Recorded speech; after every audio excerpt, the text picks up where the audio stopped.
Blood Bowl fans, get ready to strap on your helmet and hit the field, because Blood Bowl 3 is here. We're going to dive into the key differences between Blood Bowl 3 and Blood Bowl 2 to help you get a sense of what's new, what's improved, and whatever the heck that is.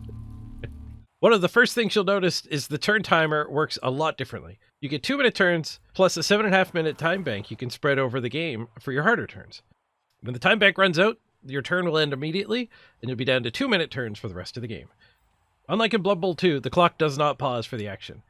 While you're running around smashing things and throwing the ball around, the clock is ticking away. In practice, this means you need to play a lot faster. A welcome change in my book. The way we level up players has been overhauled.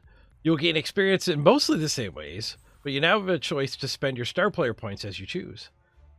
The cost increasing for the better options and as your players level up. You can also choose to take a random skill for a discount in both SPP cost and in the team value added to your team. Spin that wheel! Every big guy can get blocked now, another big change. You're not stuck relying on doubles. Adding a stat to a player is the most expensive option, and it still needs a dice roll to see what stat you can take. One of the biggest changes, my precious Claw Mighty Blow Piling On Killer, is gone. Claw and Mighty Blow can't both be used to cut through armor on a 7+ anymore. You need to get an 8 now. And Piling On was 100% axed. He's gone. There might not be any more from the top rope murder in our future, but we can now kill each other with fouls a lot better. Sneaky gets a huge buff. It now makes you always safe on the armor roll, and it also lets you move after the foul, assuming the ref didn't throw you in jail. You also now have access to Dirty Player +2 on the Dwarven Death Roller and on some star players. Don't underestimate how good +2 is. 2d6 roll is not linear, so that extra plus is worth more than you might think. What won't be killing us anymore is getting hit by a rock.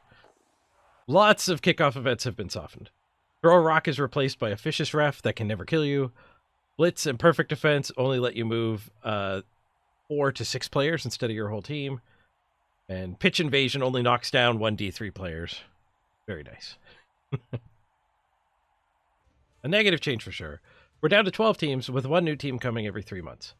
We do get some new teams, Old World Alliance, the Chaos Renegades, and Black Orcs, as well as the return of Nurgle, Chaos, Elven Union, Dwarves, Dark Elves, Skaven, Humans, Orcs, and the Bretonnians, renamed to Imperial Nobility.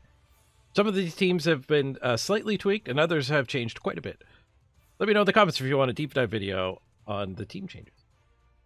Star players are wreaking havoc on the tabletop scene, but aren't fully implemented yet in Blood Bowl 3. They are cheaper across the board compared to Blood Bowl 2, but they're missing out on their unique skills that the tabletop players have. And those skills aren't planned to be added until the end of the year. They will likely be much better at bridging the team value gap than in Blood Bowl 2, but they aren't going to be as dominant as they are in tabletop. Though Morgan Thorg still has Mighty Blow +2, so look out for him. Passing. There have been some big changes to passing. It no longer uses your agility stat and has its own stat now. This has let them make the quarterback of your team actually do his job. Gone are the times when the elf team can just ignore the existence of their thrower. This is a great change in my opinion. But a not so great change is the deep nerfs to the passing skills. Accurate has been broken apart into 2 skills. Safe throw got the chop 2. These weren't good skills and didn't deserve to get nerfed. Overall, it's going to be harder to pass, and you will need to do it on the player meant to do it. Oh, and also, you can fail much worse than before. The ball can scatter 3 squares around the passer instead of just the receiver.